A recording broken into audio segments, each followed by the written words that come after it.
Magic words आपको दूसरों के साथ मोटिवेशन के जरिए कनेक्ट करते हैं। इस बुक में आप उन 7 मैजिक वर्ड्स के बारे में पढ़ेंगे जिनकी मदद से आप किसी को भी पर्सुएड कर सकते हैं।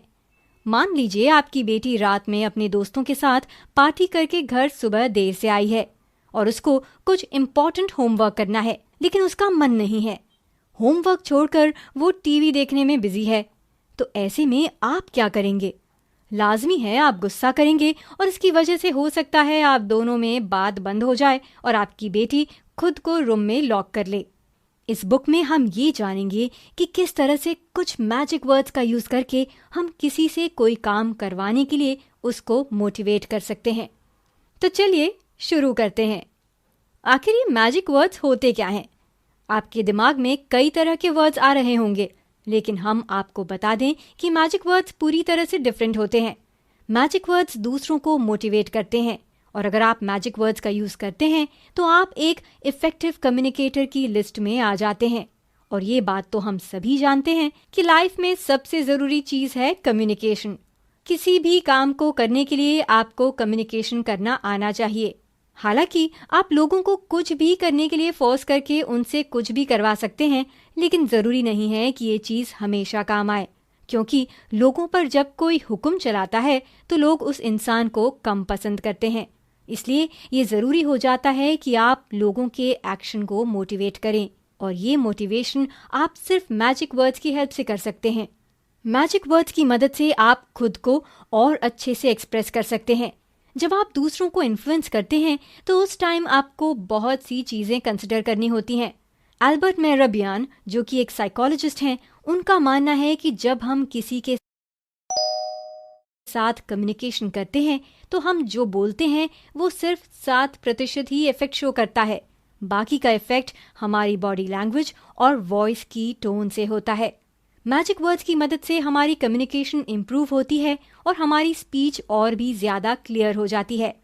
मैजिक वर्ड्स तब भी इफेक्टिव होते हैं जब हमारी बॉडी लैंग्वेज और वॉइस टोन खराब होती है। लेकिन एक बात का हमेशा ध्यान रखें, मैजिक वर्ड्स तभी वर्क करते हैं जब एक पॉजिटिव और स्ट्रॉन्ग ह्यूमन कनेक्शन के साथ उनको यूज किया जाता है। जब आप किसी के साथ कम्युनिकेशन करते हैं और आप चाहते हैं कि दूसरा व्यक्ति आपके साथ कोऑपरेट करे, तो इसके लिए सामने वाले व्यक्ति को केयर शो करें। सबसे इम्पोर्टेंट मैजिक वर्ड है यस, और जो सबसे बुरा वर्ड है वो है नो। आप दिन भर में कितनी बार यस सुनते हैं या फिर कितनी बार इस वर्ड को यूज करते हैं? ये बहुत ही अच्छा वर्ड है। हर व्यक्ति को यस सुनने की आदत हो गई है। हम चाहते हैं कि कोई हमें ना करे, क्योंकि हर व्यक्ति रिजेक्शन से डरता है। इसलिए यस सबसे इम्पोर्टेंट मैजिक वर्ड है। तो अगर आप किसी व्यक्ति से कोई काम करवाना चाहते हैं तो उससे कुछ ऐसा सवाल करें कि वो सिर्फ यस में ही उसका जवाब दे सके। ऐसा इसलिए क्योंकि अगर आप किसी से यस कहलवा लेंगे तो वो आपका काम जरूर करेगा। आपकी सक्सेसफुल होने की चांस तब और बढ़ जाती है जब आप किसी व्यक्ति से अपना मेन काम करवाने से पहले ही 2-3 बार यस कहलवा लेते हैं। एक स्टडी के अकॉर्डिंग सेल्स पर्सन की सेल्स 18 से 32% तक जंप कर जाती है अगर वो सेल करने से पहले अपने कस्टमर से 2-3 बार यस कहलवा लेते हैं तो। हालांकि ये कोई बहुत बड़ी बात नहीं। आप सामने वाले व्यक्ति को किसी भी बात पर अग्री करवा के उससे यस सुन सकते हैं। एक और टैक्टिक है जो यस सुनने के जितना ही इम्पोर्टेंट है, और वो है नो ना सुनना। हमेशा यस मोड में रहें, क्योंकि जब भी आप कोई नेगेटिव चीज मेंशन कर देते हैं तो कॉन्वर्सेशन पॉजिटिव से नेगेटिव इमोशन जैसे कि फियर, कॉशन और रिजेक्शन की तरफ मूव हो जाती है। मान लीजिए किसी एयरलाइन का कैप्शन है नॉट टू बी कंसर्न्ड, तो ऐसे कैप्शन को देखकर भी पैसेंजर्स के माइंड में कोई पॉजिटिव चेंज नहीं आएगा। इसलिए कोशिश करिए कि नेगेटिव वर्ड्स को पूरी तरह अवॉइड करें, और हाँ, यस का ज्यादा यूज भी ना करें। याद रहे कि ये वर्ड बहुत पावरफुल है, इसलिए इसका यूज समझदारी से करें। अटेंशन ग्रैब करने के लिए कॉन्वर्सेशन के बीच में नेम का यूज करें, और अगर आप डायरेक्ट अटेंशन चाहते हैं तो बट यानी कि लेकिन जैसे वर्ड्स का यूज करें। इमेजिन करिए कि आप एक क्राउडेड बार में हैं जहां पर बहुत ज्यादा शोर हो रहा है। वहां पर इतना शोर है कि आप अपने बगल में बैठे इंसान की आवाज भी नहीं सुन पा रहे हैं। लेकिन इसी बीच अगर कोई आपका नाम पुकारेगा तो कुछ भी हो जाए, आपका ध्यान उस ओर चला ही जाएगा। तो आखिर ऐसा क्यों होता है? ऐसा इसलिए होता है क्योंकि बायोलॉजिकली हम अपना नाम सुनते ही उसकी ओर अटेंशन शो करते हैं, और इसलिए नाम एक बहुत अच्छा मैजिक वर्ड होता है। तो अगर आप किसी की अटेंशन चाहते हैं तो सबसे पहले उनका नाम लेकर उनका ध्यान अपनी ओर केंद्रित करें और फिर अपनी बात कहें। कोई भी इंसान जब अपना नाम सुनता है तो उसको ज्यादा वैल्यूएबल और इम्पोर्टेंट फील होता है। शायद इसलिए ही ये साबित किया जा चुका है कि अगर किसी इंसान का नाम कैथी है तो वो पेप्सी और कोक में कोक प्रेफर करती है, और अगर किसी इंसान का नाम पीटर है तो वो पेप्सी प्रेफर करता है। नाम के पावर की इम्पोर्टेंस इसी बात से लगाई जा सकती है कि जॉर्जिया में जॉर्जिया नाम की महिलाएं किसी और जगह के कंपैरिजन में 88% ज्यादा हैं। एक और मैजिक वर्ड जो आपको सरप्राइज कर सकता है वो है बट, यानी कि लेकिन। इस वर्ड की पावर बहुत स्पेसिफिक होती है। जब आप किसी सेंटेंस में इस वर्ड का यूज करते हैं तो इसकी हेल्प से आप अपनी पहले कही हुई बात की इम्पोर्टेंस को कम कर देते हैं। तो किसी भी कॉन्वर्जेशन में आप उस इंफॉर्मेशन से स्टार्ट करें जो ज्यादा इम्पोर्टेंट नहीं है, और फिर बीच में बट का यूज करके उस बात को कहें जो आप कहना चाहते हैं।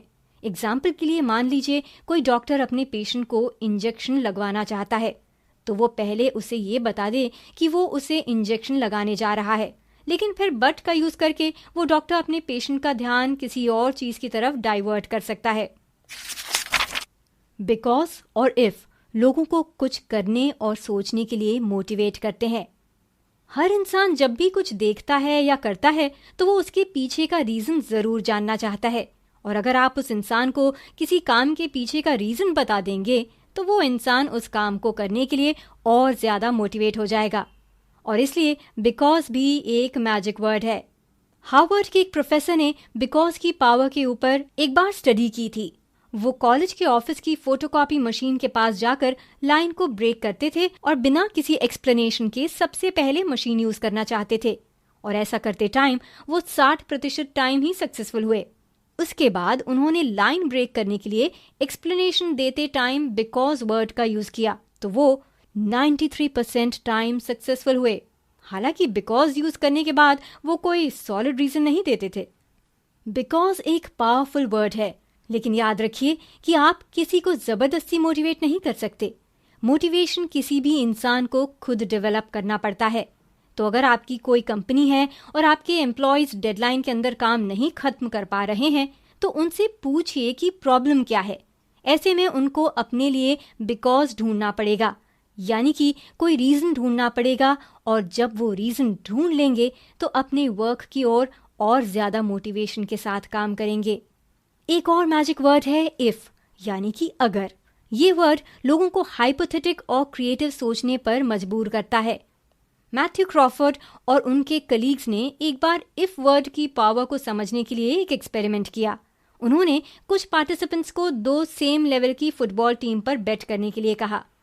एक्सपेरिमेंट के दौरान अगर किसी एक रिसर्चर ने ये बोला कि मैं तो पहली टीम पर बेट करूंगा, तो बाकी के 76.5 पार्टिसिपेंट्स ने अपनी फ्रीडम शो करने के लिए दूसरी टीम पर बेट किया। लेकिन अगर उसी रिसर्चर ने बेट करते टाइम ये बोला कि अगर तुमने जिस टीम पर बेट किया वो हार गई तो तुम्हें कैसा फील होगा, ऐसा सुनने के बाद 73% पार्टिसिपेंट्स ने अपना डिसीजन चेंज कर दिया। तो आप भी इफ वर्ड का यूज लोगों के थॉट को किसी एक डायरेक्शन में ले जाने के लिए करें। अगर कोई कहता है कि वो कोई काम नहीं कर सकता तो सिर्फ इतना ना कहें कि तुम ये काम कर सकते हो, बल्कि कहें कि अगर तुम ये काम कर लोगे तो तुम क्या करोगे।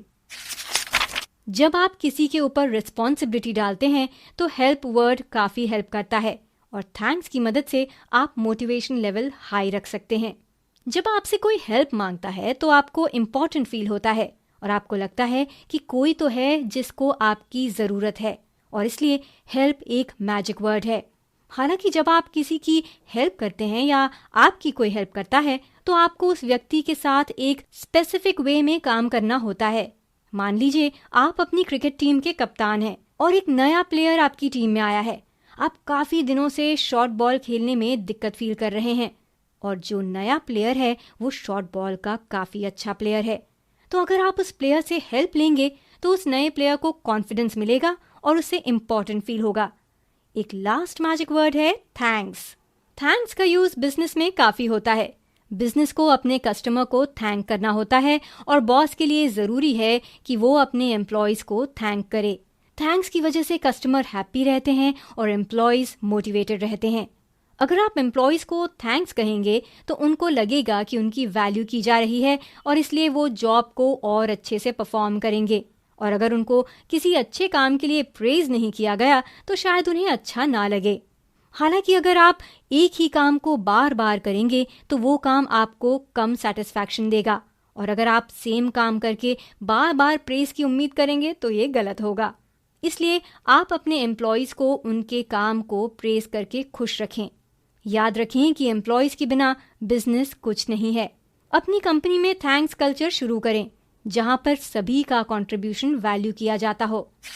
कुल मिलाकर कम्युनिकेशन किसी भी तरह के ह्यूमन इंटरैक्शन के लिए बहुत जरूरी है। तो अगर आपको किसी व्यक्ति के साथ स्ट्रॉन्ग कनेक्शन बनाना है तो मैजिक वर्ड्स का यूज करें। Yes, but, if, thanks, help, ये सभी मैजिक वर्ड्स हैं। ये सारे वर्ड्स बहुत पावरफुल होते हैं, लेकिन आपको इनका सही यूज करना आना चाहिए। क्या करें? नो का यूज तब जरूर करें जब नेसेसरी हो। हमने शुरू में पढ़ा कि नो का कम से कम यूज करें, लेकिन अगर कोई आपको एक्सप्लॉइट कर रहा है तो नो का यूज जरूर करें। किसी को भी अपना एडवांटेज न लेने दें, इसलिए जब जरूरत हो नो का यूज करें। ये समरी आपको कैसी लगी हमें जरूर बताइए। आप और कौन सी समरी सुनना चाहते हैं ये भी बताएं। हम आपकी बताई गई समरी ऐड करने की पूरी कोशिश करेंगे। अगर आपका कोई सवाल, सुझाव या समस्या हो ये जरूर बताएं। अपना प्यार बनाए रखें।